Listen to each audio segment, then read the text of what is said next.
and welcome to Jigsaw Shed. So for this project I decided to do a bit of texturing and some staining perhaps. So I grabbed a piece of ash that was under the workbench. I can't remember when I started seasoning this one from, but the bark was loose, so I chipped that away and was left with this lovely sort of spalted effect and thought, oh, this would have some lovely character in it. There was also a raised area which could have been a bowl but was more likely to be a branch or something like that. But what it turns out to be, as you can see there, is an inclusion that ran all the way through the middle of the bowl. It just kept getting wider initially, and I did start turning it down, found that it was getting smaller, but it never gave me any spot where I could safely put in a tenon or a mortise so that I could turn in an inclusion bowl. So unfortunately, I then also got to a point where I turned it away so far that the worm screw hole was revealed. So this went to the side, and shortly you will see I'm taking this off the lathe and grabbing a new piece.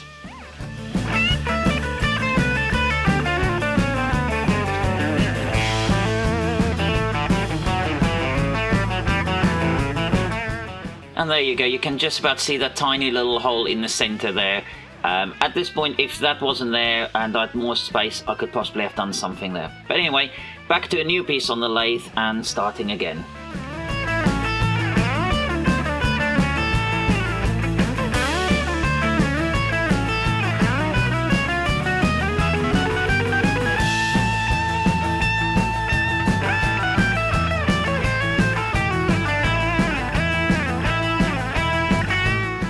So I'm just using my Robert Sorvey bowl gouge to rough turn this bowl into a shape that I'm happy with.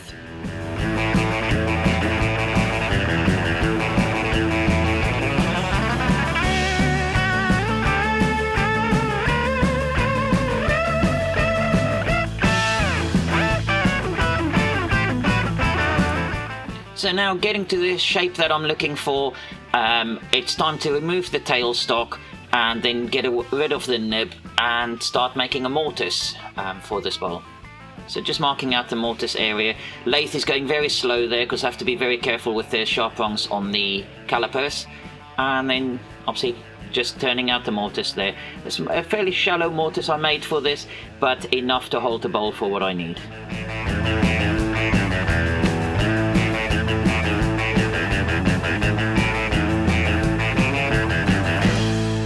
So just flattening out the bottom of the mortise as my logo will be engraved there, so I need to make sure it's a nice smooth flat area.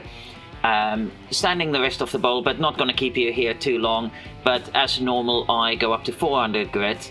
And then following this we moved on to engraving with the DREMEL 860 and using the 9954 power carving bit, which is one of their new range and really eats well into the wood as well. Now I did start filming at the start of the engraving, but what happened was my phone camera ran out of storage and I didn't realize. So yeah, just working all the way around the bowl with this texture, trying to make sure that there's no flat areas at all. Initially I wanted to do some sort of dragon scale effect, but it didn't quite go to how I was envisaging, so I just worked my way through, and actually I'm really pleased with the overall effect, as you will see later.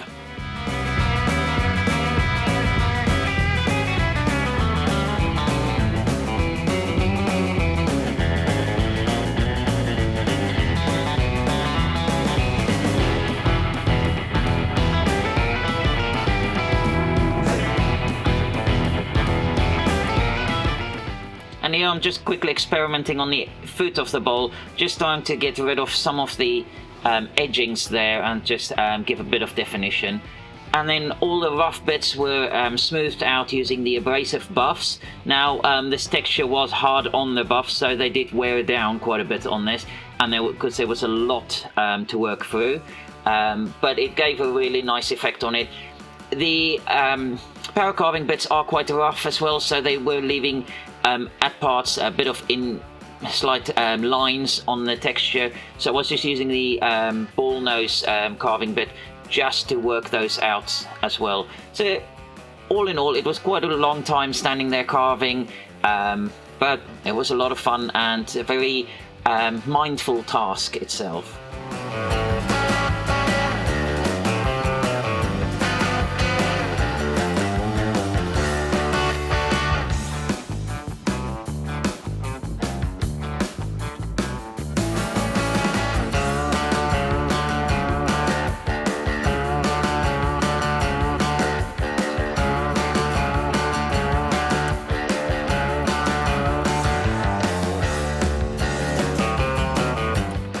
And then it was on to sealing the bowl. Now, it did take quite a while to apply this, only because of getting it into the texture, and the texturing also caused the paper towel to keep disintegrating. I got there in the end. I was tempted to almost leave it like this, as I liked the effect, but I would have had to do a lot more smoothing on the texture, as the lines left by the power carving bits were showing through, and it would be better to cover it in lacquer, as was my original intention. But after applying the sealer, I did use the buffs again just to smooth over those harder bits a bit more and get rid of some of the raised bits. Now, I didn't want to put lacquer over the bottom of the bowl, so on the foot, used the tape, cut it with the skew chisel, and then it peeled away nicely, leaving a nice rounded surface that I could then peel away later on. And then it was on to using a Chestnut Products Ebonising lacquer. I did about 3 coats of this until I was happy with the coverage. Obviously did not apply too much at a time, causing it to pool in the texture itself. But yeah, it worked really well. And then I could move on to using Jo Sonja's Pearlescent paint. I did thin it with some flow medium, and that went all over the painted surface.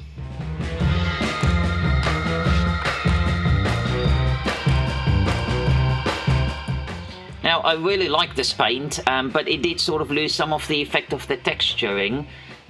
So I thought I'm going to go a bit further, apply some sealer just to seal in that paint, and then use metal leaf size and apply some of Emma Cook's, the Tiny Turner's Chameleon Flakes. So I used the Djinn colour, which is a blue and purple shade, and worked really well on the high areas of this bowl.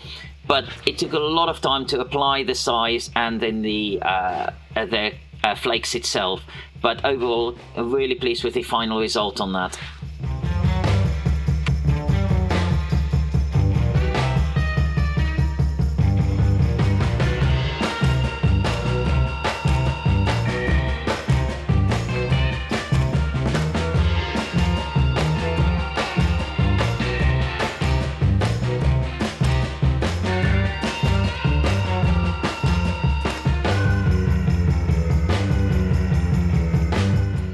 So while I've been doing this turn, I've been listening to the Inheritance series by Christopher Paolini, and the bottom of the bowl was inspired by sort of the dragon that's mentioned in the book, the scales and everything.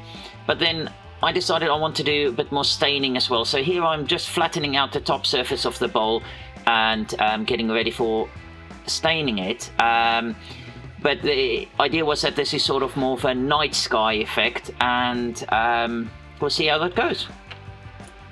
So for this, I am going to use the Chestnut Products Spirit stains, and using an airbrush kit that I'd actually won, or my dad won in a raffle at the Chestnut Products Weekender. It's one that I believe Emma Cook sells on her stall, but a really nice compact kit and worked really well for this. Great little kit for traveling. So the green is supposed to represent earth or ground, with then working into blue colors, going up into the sky, almost like could imagine a lake, and then into the darker colors of a night sky. And soon after the staining, I will use Jo Sonja's Iridescent medium to create a shimmering effect on the bowl surface itself. So almost represents stars, but I decided to go all over the bowl with it. But you will see that soon.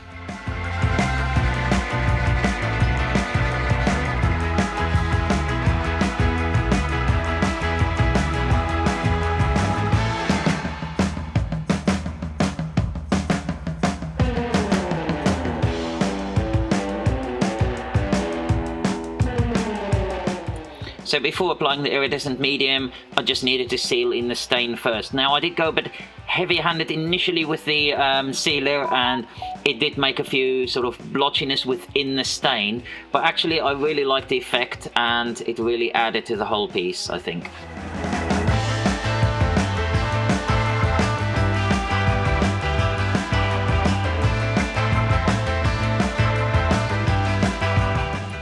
And then time to seal in the iridescent medium as well, before moving on to hollowing out the center of the bowl. Now I really did not want it to skate across the surface, so I used my parting tool just to create the initial groove and then started hollowing it out to the depth I was happy with.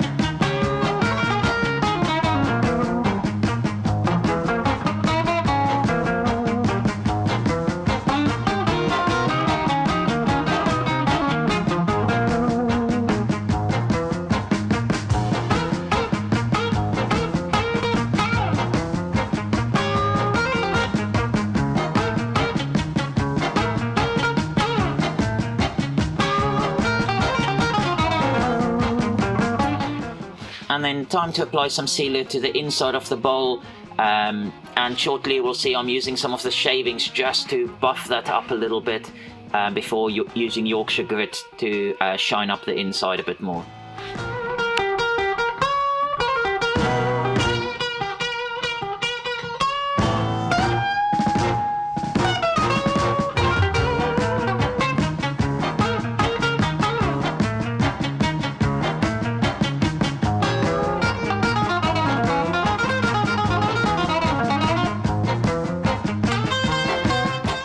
So there was a couple of areas where I still wasn't very happy with. There was some marks showing through, so I just re-sanded the inside and resealed and continued from there.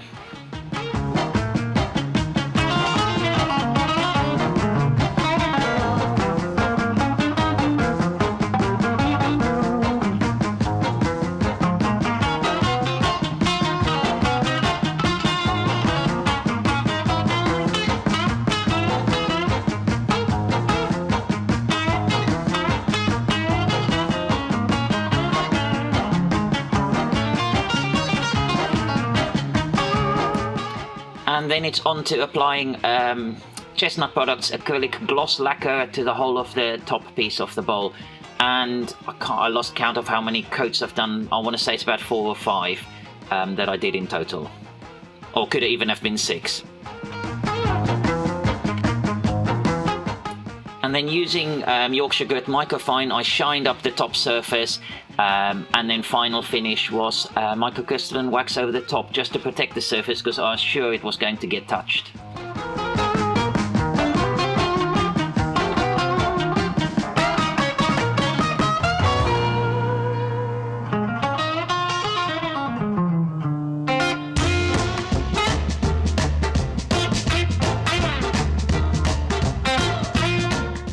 And then taking the bowl off the lathe, I used my Sculpt Fun 10 watt laser engraver to engrave my logo, but I think I got the settings for the 5 watt laser programmed in, and it burnt a little bit too deep, but I'm happy with how it came out. That will have some sealer over it, and then yeah, there's the final piece.